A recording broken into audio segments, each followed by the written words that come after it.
What would I have become if you never stopped? Queridos, eu gostaria já de partir para o texto bíblico que nós vamos estudar.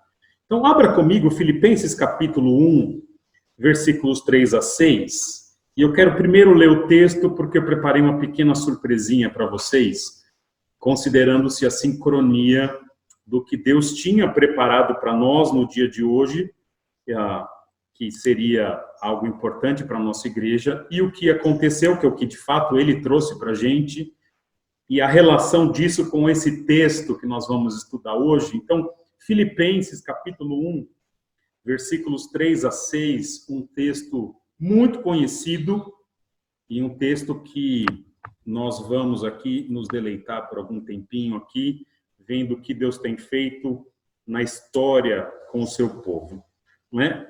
Se você observar depois, eu chamaria o que aconteceu nesse texto com o que nós estamos vivendo hoje na nossa igreja coincidência, mas coincidência é uma palavra muito crente, então vamos chamar de sincronia, tá bom? Deus tem muita sincronia conosco.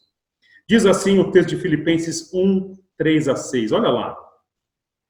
Agradeço a meu Deus toda vez que me lembro de vocês.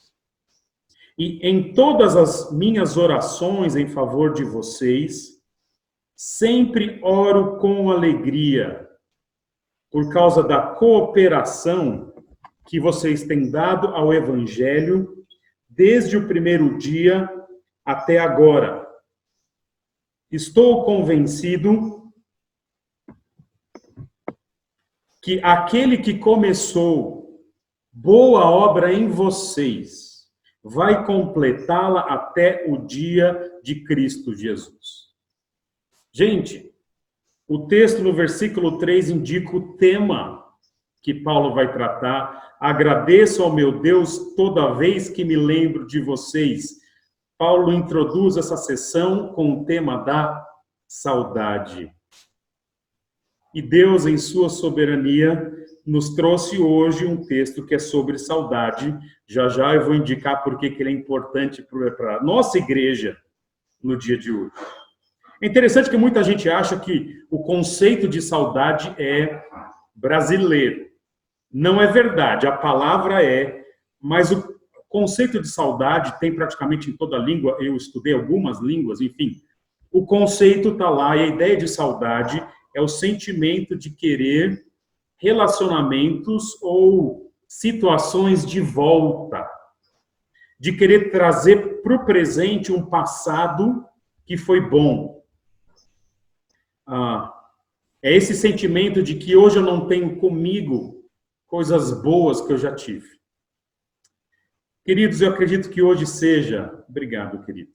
Hoje chegou aqui minha aguinha. Eu acredito que hoje seja esse o sentimento que está presente em nossa igreja.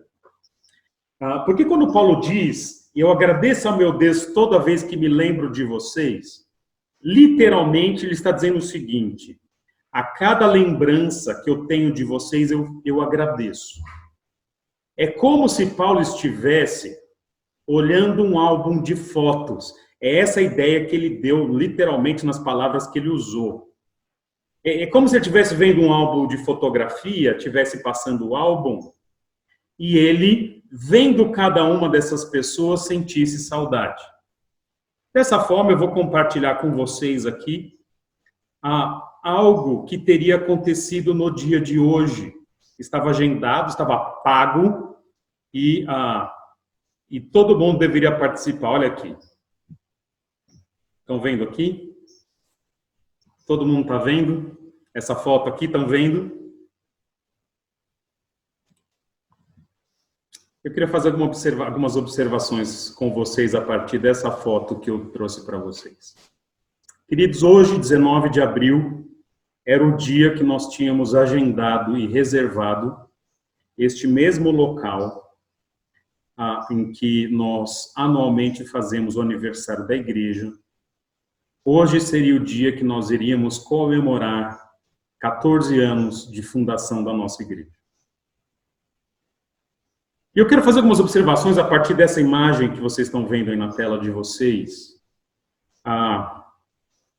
E quero pontuar a partir daí uma leitura do texto que nós lemos hoje. Primeiro, observa a proximidade das pessoas que estão nessa foto aqui. Nós jamais imaginaríamos que está lado a lado, ombro a ombro, coladinho com os irmãos. Seria algo do qual nós sentiríamos falta. Outra observação. A maioria dos irmãos da igreja está sorrindo. E esse aniversário da igreja, ano passado, foi especialmente querido para todos nós, de alguma forma, foi um dos momentos especiais da nossa igreja. E a gente estava muito alegre, porque é um dia que a gente se reúne, a gente joga bola, tem a surra anual dos solteiros acontecendo nesse dia. Esse ano nós antecipamos um pouquinho, mas nós temos o churrasco que o Flávio, o Guariz, o Sérgio, eles pilotam ali a churrasqueira. Então, é um dia muito especial para a nossa igreja. Algumas outras observações aqui, para os irmãos perceberem aqui, há coisas interessantes. Nem todas as pessoas que estão nesta foto estão mais entre nós. Algumas observações. Alguns saíram da igreja, poucos. Mas nós temos ali, ao lado da doutora Deise, entre a doutora Deise e a Márcia, nós temos nossa querida Helena. E, salvo engano, essa foi uma das últimas vezes que a Helena esteve reunida com a igreja, em que ela se deslocou para o momento da igreja. Logo em seguida, ela descobriu o câncer, e nós estivemos com ela como igreja em outubro, mas em novembro ela veio a falecer. Temos ali Jairo e Érica, que estão participando conosco aqui do culto, já não estão mais entre nós, porque estão no Canadá, e temos outras pessoas, além do Jairo, da Érica, das crianças, que Deus levou para outras terras e tudo mais. Quero que você observe as crianças dessa foto. Se você observar esses dias, vendo uma criança ou outra aí da igreja, é interessante como eles estão crescendo. E eu quero que você observe mais uma coisinha aqui. Essa foto é uma foto de um momento da igreja. E algumas pessoas não estão mais conosco, mas Deus tem acrescentado outras. Essa dinâmica da igreja, dela perder pessoas e ganhar pessoas, ela permanece. Ok? Então, essa fotinho, ela seria... A foto seria deste ano 2020, seria tirada hoje. Seria tirada hoje. Queridos, o que você sente quando você vê essa foto? Seguramente, o que você sente é esse sentimento do apóstolo Paulo.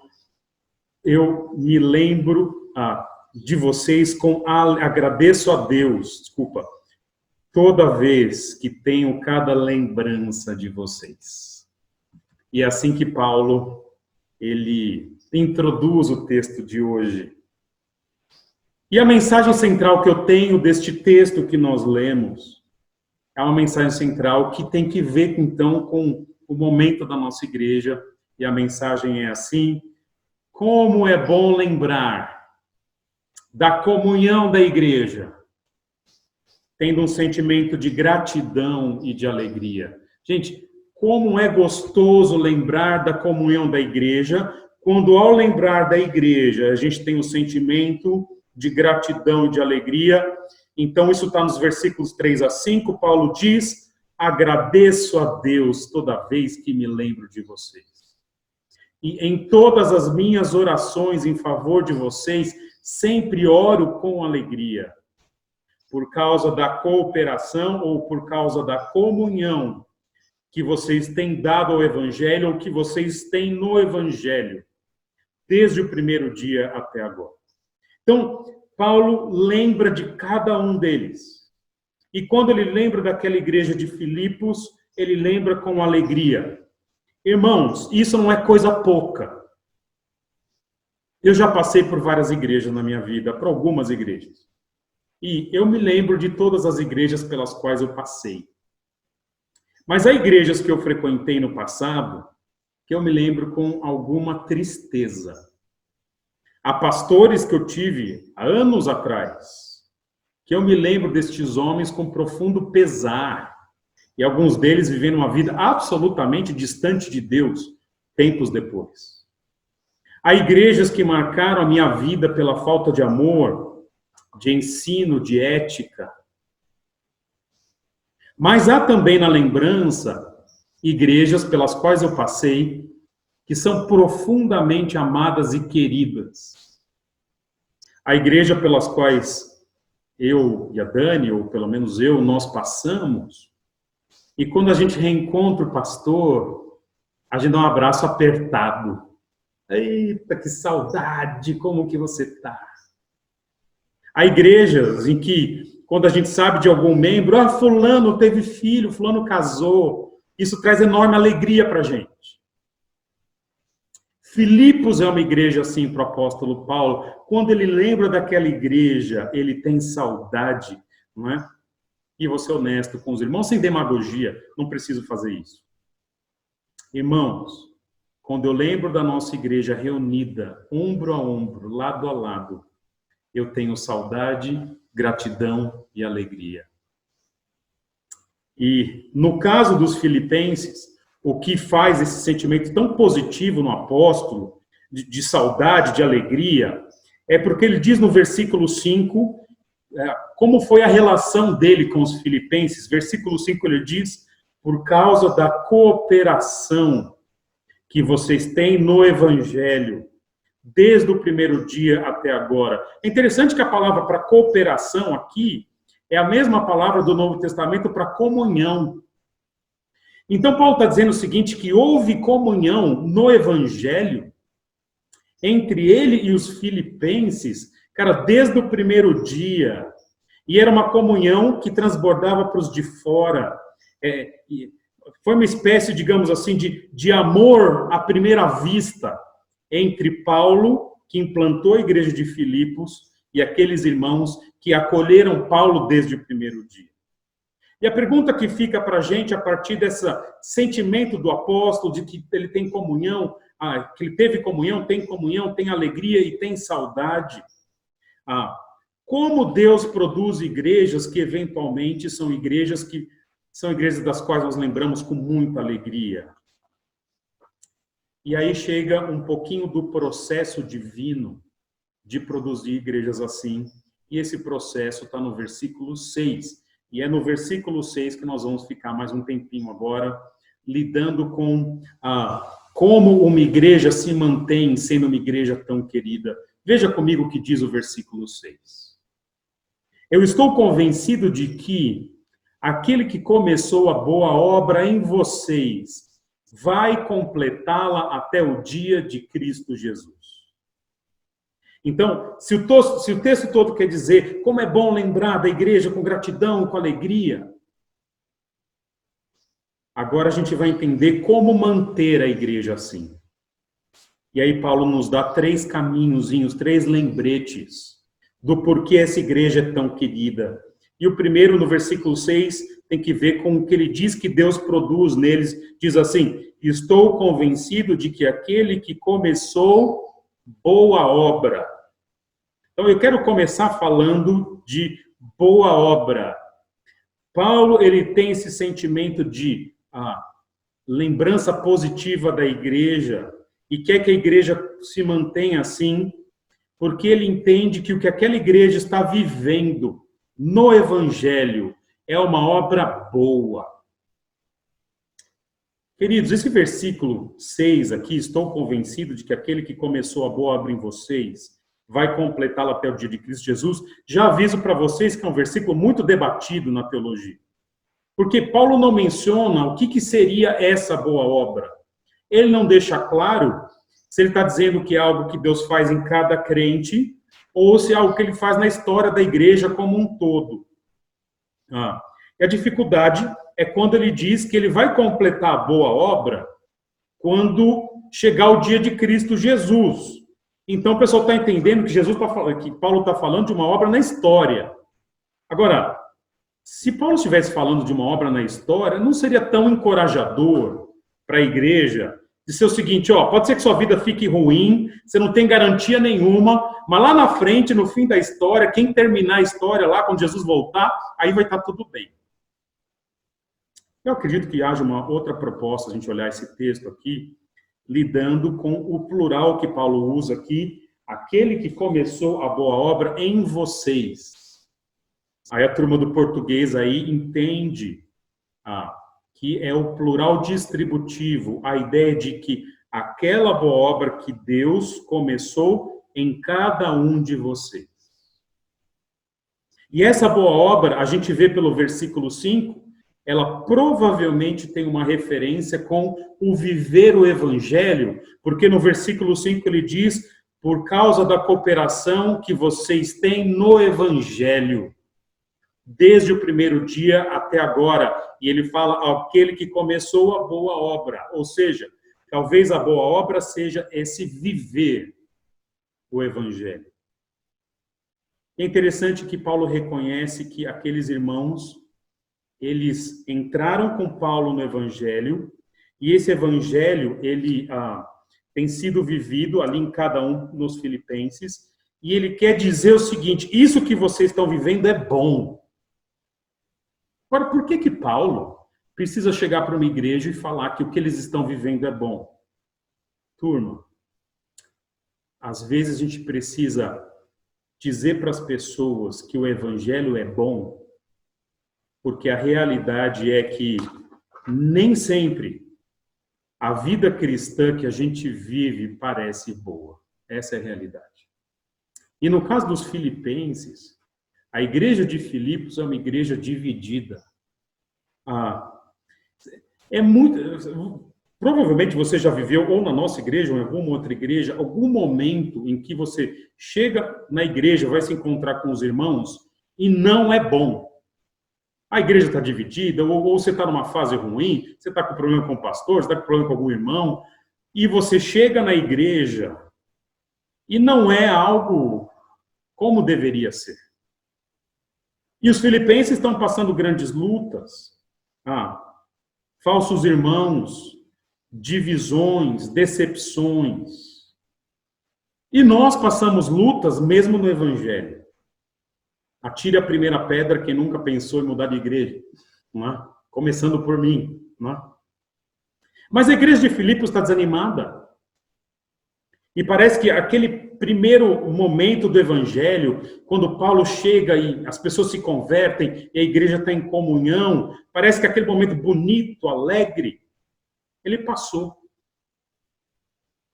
E a vida cristã no dia a dia, ela não é um mar de rosas. E o dia a dia de uma igreja nem sempre é animador. Nem todo culto a gente sai animado. Às vezes a gente luta com problemas nossos.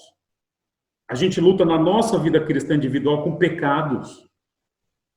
E a vida cristã, ela é penosa. Às vezes a gente vê pessoas ruins prosperando. E a gente não. A gente estagnado.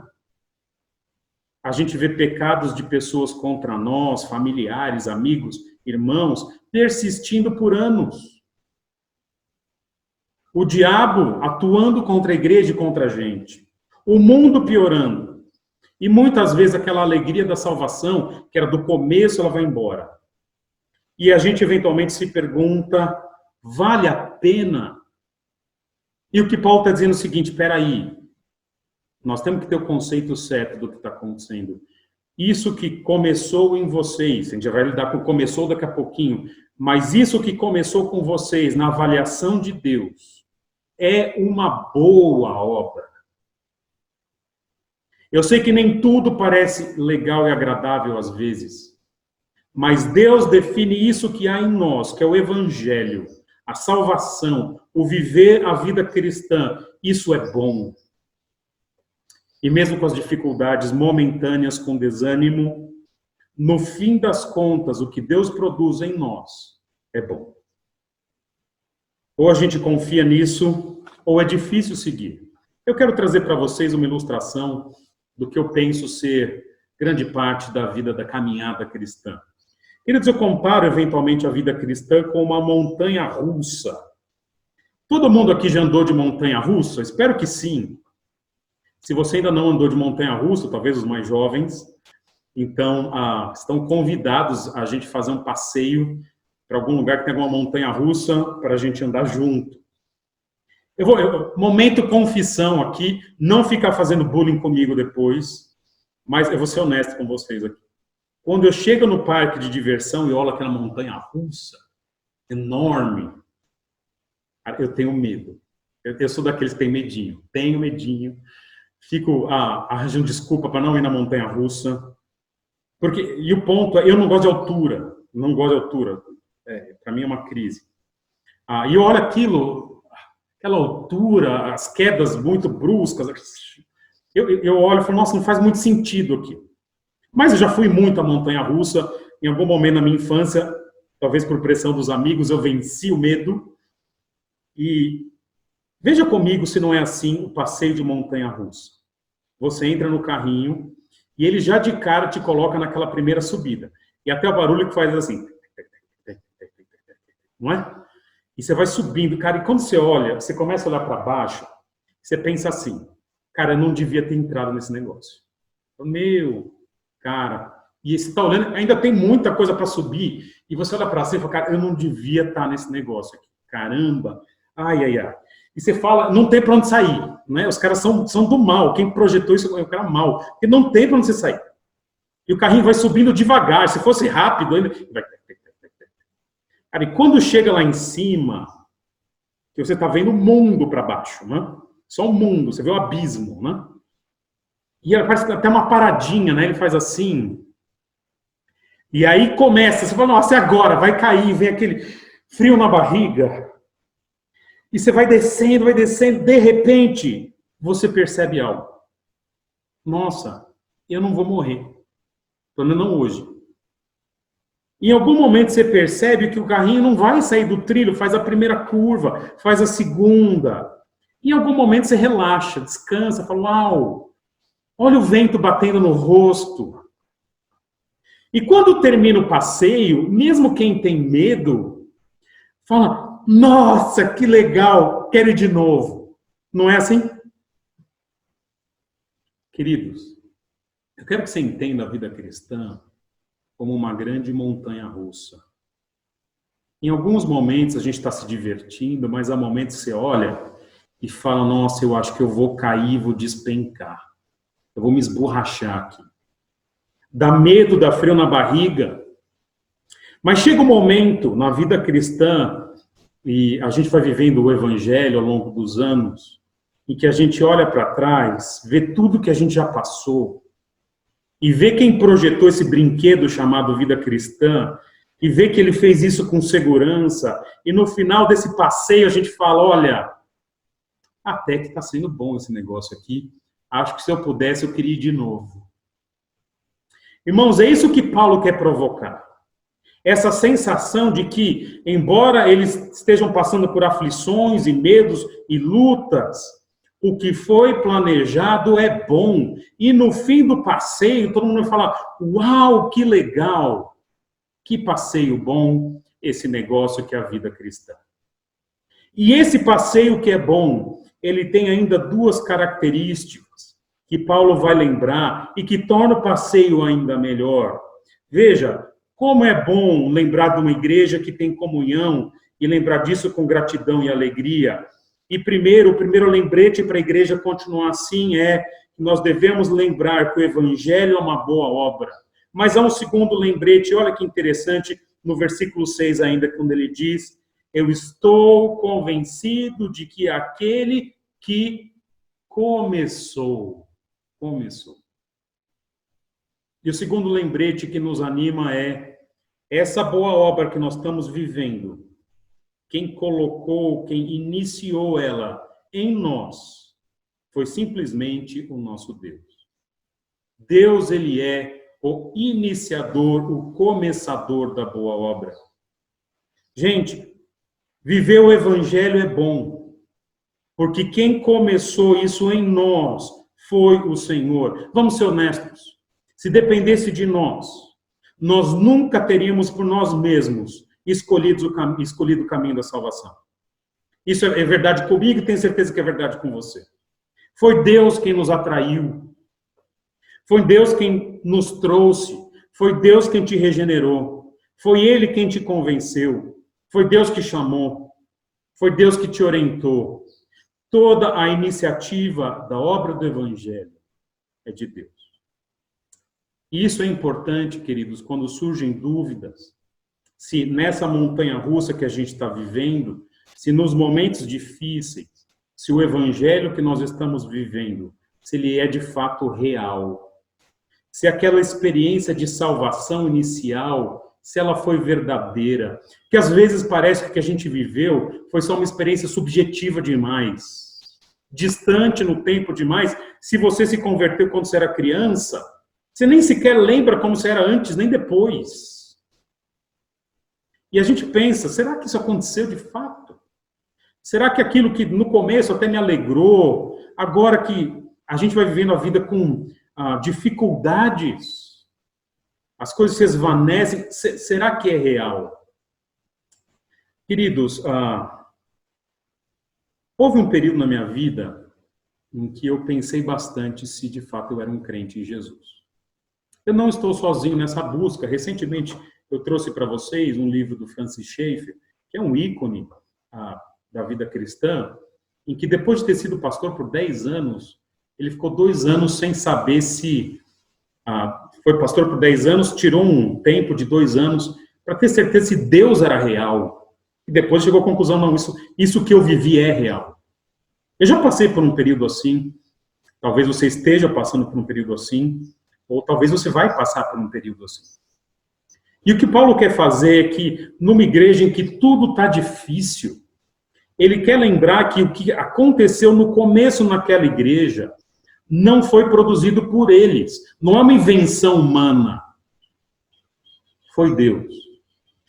Olha que interessante. O texto diz, aquele que começou a boa obra. Ele está dizendo o seguinte, o Criador do universo, o Rei dos Reis, um dia ele veio e atuou em você. Entre tantas coisas que Deus tem para fazer no universo, ele decidiu iniciar a boa obra dele em mim e em você. E esse milagre da salvação, dessa atuação soberana, direta e transformadora de Deus, aconteceu porque ele simplesmente interveio na nossa existência. Ele te colocou, pegou um dia e entrou na sua vida e sequer pediu licença. É como aquela história daquele grupo de garotos que decidiu fazer trilha na mata. Eu sou um desses que sempre gostou de fazer trilha. E saíram animados, alegres e felizes, mas como toda vez que garoto sai para fazer trilha na mata, ao descer a serra, eles se perderam. E começaram ali, não sabiam para onde ir, e se perderam. E o tempo foi passando, as horas foram passando, e chegou no fim da tarde, eles estavam com fome, com sede e perdidos na mata. Até que eles chegaram num lugar descampado. E, de repente, no meio do lugar descampado, tinha uma enorme árvore, como essas daqui de trás. E nessa árvore tinha alguns frutos. Os frutos eram muito bonitos, mas nenhum deles conhecia o fruto. E eles estavam na dúvida se não piorar a situação deles. Se comer aquela fruta ali podia matar, uma fruta venenosa ou não. De repente, eles ali olhando para a árvore, eles ouvem uma voz que diz assim, oi, tudo bem? Vocês estão precisando de ajuda? É no senhor, já de idade. E aí os meninos falaram, não, ele está perdido e precisam de ajuda e tal. E o senhor falou, tá bom, eu vou chamar o resgate. Na verdade, eu moro aqui perto, sozinho, não tenho contato muito, mas eu chamo o resgate, mas vai demorar um pouco. E os meninos falaram, então, o senhor tem alguma coisa para a gente comer? E o senhor falou, olha, pega a fruta dessa árvore aí que vocês estão. Mas aí os meninos falaram, peraí, mas a gente não conhece a fruta. A gente pode comer? O senhor conhece a fruta? E o senhor disse o seguinte, não só conheço, como quem plantou essa árvore fui eu. Pode comer. E eles comeram e se saciaram. Queridos, a salvação de Deus é como essa historinha que eu contei para vocês. Será que isso que eu estou vivendo no Evangelho, com dificuldades, com fome, será que isso é real? E o que Deus está dizendo, esse Evangelho que é bom, que eu comecei em vocês, fui eu que plantei. Quem plantou essa árvore aí fui eu. Pode participar dele que é bom. Fui eu que pus a semente dentro do coração e esse fruto que é a vida cristã, você pode se deliciar dele. E como é bom lembrar da comunhão da igreja, com gratidão e com alegria. E para que a gente lembre assim de uma igreja, nós vamos perceber que o que nós vivemos é uma boa obra. E, em segundo lugar, essa boa obra, ela não é fruto de uma mente humana, mas da iniciativa de Deus. E, finalmente, o texto diz: estou convencido de que aquele que começou a boa obra em vocês vai completá-la até o dia de Cristo Jesus. Gente, o que nos anima, finalmente, não é apenas que o que nós vivemos é bom, mesmo com as dificuldades. Não apenas porque Deus começou o que a gente está vivendo. O que anima uma igreja a continuar sendo fonte de alegria, de comunhão e de gratidão é que quem vai terminar essa obra que Deus começou é o próprio Deus. Ele há de completá-la até o dia de Cristo Jesus. Queridos, o que é bonito desse texto não é apenas que essa montanha russa que a gente vive, ela é segura. Não apenas que Deus plantou a árvore da qual nós comemos os bons frutos. O que é lindo nesse texto é que esse texto é um texto de garantia. Ele está dizendo que nesse chamado de salvação, de viver o evangelho, de vida cristã, o resultado final depende dele. Ele diz, aquele que começou vai completá-la. Algumas versões traduzem por aperfeiçoá-la, outras versões por finalizá-la.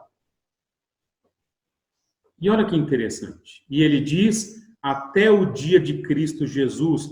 Veja, Paulo não está falando só dos filipenses.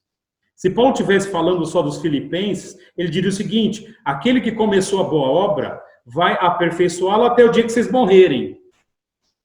Mas ele diz, iluminado pelo Espírito Santo, ele diz, vai aperfeiçoá-la até o dia de Cristo Jesus, ou seja, a atuação de Deus na vida dos crentes, depois da igreja de Filipe ter acabado, ela continua.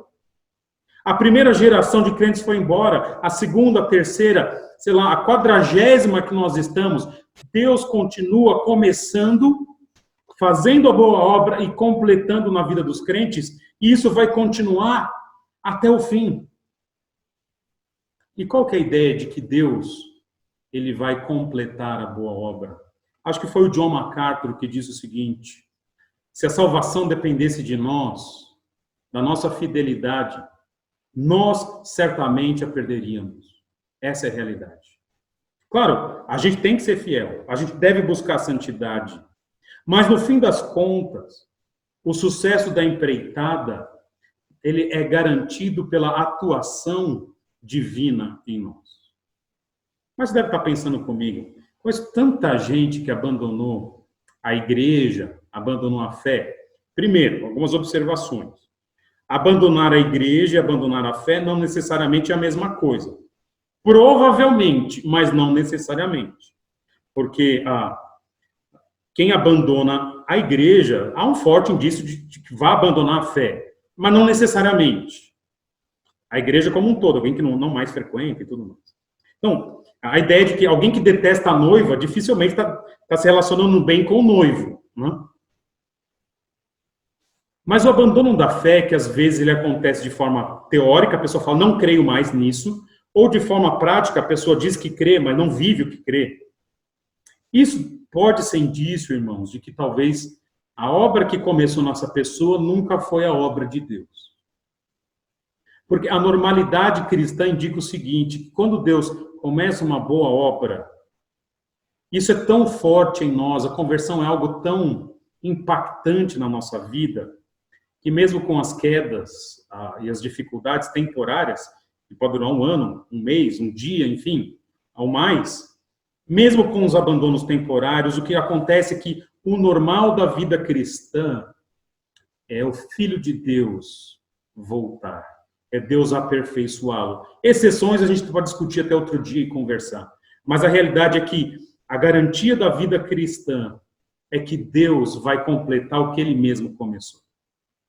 Eu quero trazer para vocês uma história, para finalizar, que é bem conhecida. Talvez já tenha dito na igreja, não me lembro, mas que indica qual que é essa garantia que nós temos naquele que começou e que vai finalizar a boa obra. Havia um monte de passageiros para entrar no avião. Avião é um negócio que voa no céu, talvez nunca mais tenha visto, mas já aconteceu na história da humanidade de aviões voarem, né? Na nossa época agora não tem quase nenhum voando, mas enfim. Mas havia pessoas que foram pegar um avião, e aquele avião lotado, e ali naquele hall de embarque, ali na salinha de embarque, havia uma criança, talvez de uns 8 anos de idade. E ele estava sozinho, jogando o seu joguinho, e depois chamaram os passageiros, ele foi um dos primeiros a entrar, as crianças são os primeiros. Ele entrou no avião, sentou nas primeiras fileiras, ficou lá sozinho. Fizeram todos os procedimentos, a aeronave decolou, e ele estava lá, fazendo seu desenho, ouvindo a musiquinha, tranquilo no avião. De repente, o piloto avisou, olha, nós vamos passar por uma turbulência, então apertem seus cintos e tudo mais. E todo mundo olhou tal, e aquela turbulência, ela foi bem mais acentuada que o normal. Chacoalhou bastante. E o que chamou a atenção das pessoas que estavam perto daquela criança sozinha é que o garoto ficou tranquilo, continuou pintando o seu desenho, continuou fazendo suas coisinhas, outras crianças choravam e tal, e o menino estava lá. Quando tudo passou, o avião já estava estabilizado, uma das passageiras que estava na fileira do lado ali, olhou e falou, desculpa, garoto, eu preciso conversar com você, menino. Tá tudo bem com você? Tá tudo bem. Eu vim observando você desde a sala de embarque, eu vi que você entrou sozinho, está todo tranquilo, teve essa turbulência que foi talvez uma das piores que a gente já enfrentou, e você estava tão tranquilo, você não tem medo?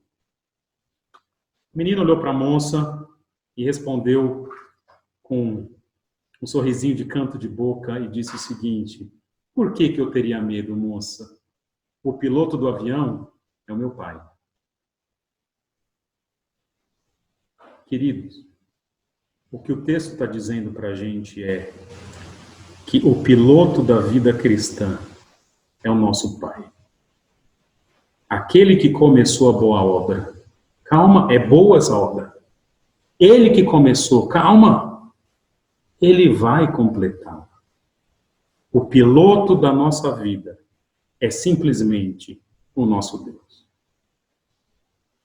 Como é bom lembrar da comunhão da igreja, e lembrar da igreja com gratidão e com alegria. E para a igreja continuar assim, nós vamos precisar lembrar também que o evangelho que a gente vive, ele é bom. Ele é uma boa obra. E que quem começou essa boa obra não fomos nós, foi Deus. E que quem é o piloto que vai garantir a aterrissagem em paz é o próprio Deus que começou e vai terminar a obra que ele começou. Irmãos, é isso que eu tinha para a gente nessa manhã. E eu vou orar para a gente encerrar nosso tempo e nosso culto. Oremos então. Senhor, muito obrigado. Porque nós que somos crentes, vivemos aquilo que o Senhor chama de uma boa obra. E mesmo com as dificuldades da vida cristã, essa obra é boa e ela é boa entre outros motivos, porque o Senhor que começou em nós. E ela é muito boa, entre outros motivos, porque o Senhor é a garantia de que vai completar. O Senhor nos dá essa convicção de que somos teus e que o Senhor cuida de nós. E se alguém ouvindo aqui não sabe se é seu, que essa pessoa se entregue a Jesus Cristo neste momento e que comece nela uma boa obra feita por Deus e que Deus a aperfeiçoe até o retorno de Cristo, até o dia de Cristo Jesus. Esse é o meu pedido nesta manhã, já em gratidão por essa igreja. Em nome de Jesus. Amém.